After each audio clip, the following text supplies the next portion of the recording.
నాకు తెలిసి 'అల్లు అర్జున్' వ్యవహారంలో హైదరాబాద్ పోలీసులు వ్యవహరిస్తున్నంత చిత్రంగా మిగిలిన ఏ సెలబ్రిటీ వ్యవహారంలో కూడా ఎవరు ఈ విధంగా వ్యవహరించరేమో.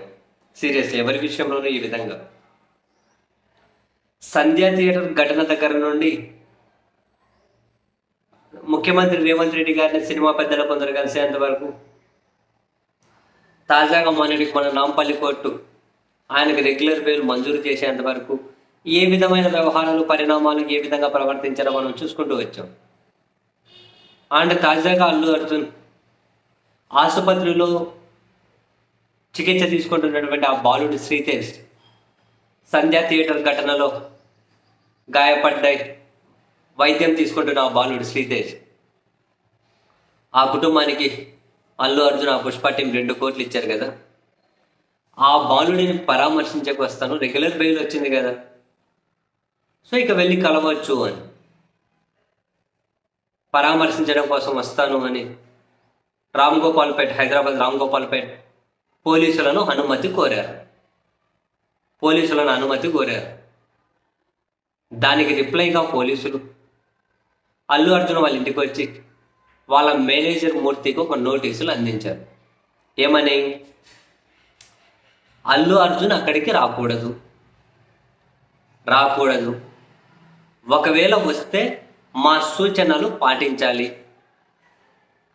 అండ్ ఒకవేళ అక్కడ ఏమైనా జరిగితే దానికి అల్లు అర్జునే బాధ్యత వహించాల్సి ఉంటుంది. పరామర్శించడానికి రావద్దు, వస్తే మా సూచనలు పాటించాలి, అండ్ ఆయన అక్కడికి వచ్చి ఏమన్నా జరిగితే అల్లు అర్జునే బాధ్యత వహించాల్సి ఉంటుంది. ఎక్కడికైనా ఒక సెలబ్రిటీ వెళ్తే, లేకపోతే ఒక నాయకుడు వెళ్తే అక్కడ జరిగేదానికి వాళ్ళే బాధ్యత వహించుకుంటూ వెళ్తారా అండి? ఇప్పుడు తెలంగాణలో ఒక ప్రముఖులు ఏదైనా ఒక కార్యక్రమానికి వెళ్ళారు, ఆడేమైనా జరిగితే ఆ నాయకుడు బాధ్యత వహించాలా? ఇప్పుడు లేదంటే తెలంగాణలో హైదరాబాద్ ఇంకేమైనా ప్రముఖ సెలబ్రిటీ ఎవరు ఒక దగ్గరికి వెళ్ళారు, పోలీసులు అనుమతి అడిగారు, అనుమతి ఇచ్చారు, అక్కడికి వెళ్ళారు, ఆడేమైనా జరిగితే మళ్ళీ వాళ్ళే బాధ్యత వహించాలా? ఇప్పుడు పోలీసులను అనుమతి కోరారు అల్లు అర్జున్, లేదు మీరు రాకండి అని పూర్తిగా తిరస్కరించేసేయాలి, లేకుంటే రండి అని చెప్పి పోలీసులు అక్కడ ఏమైనా జరగకుండా వాళ్ళు చూసుకోవాలి. అందుకే కదా సిస్టమ్ ఉన్నది. మీరు వచ్చిన మా సూచనలు పాటించి ఏమన్నా అయితే మీరే బాధ్యులు అంటే అన్ని వాళ్ళే, ఎవ్రీథింగ్ ఆ సెలబ్రిటీ అనబడే వాళ్ళే చర్యలు తీసుకొని అక్కడికి రావాలా? పోలీసులు ఏమి అటువంటివి ఏమీ జరగకుండా వాళ్ళు చూసుకోరా? ఏమో మనకు అర్థమే కదా, విచిత్రమైన నోటీసులు ఉంటాయి. మరేమో వెళ్తారో లేదో తెలియదు, ఆ విధమైన నోటీసులు అయితే పోలీసులు ఇచ్చి వెళ్ళారు.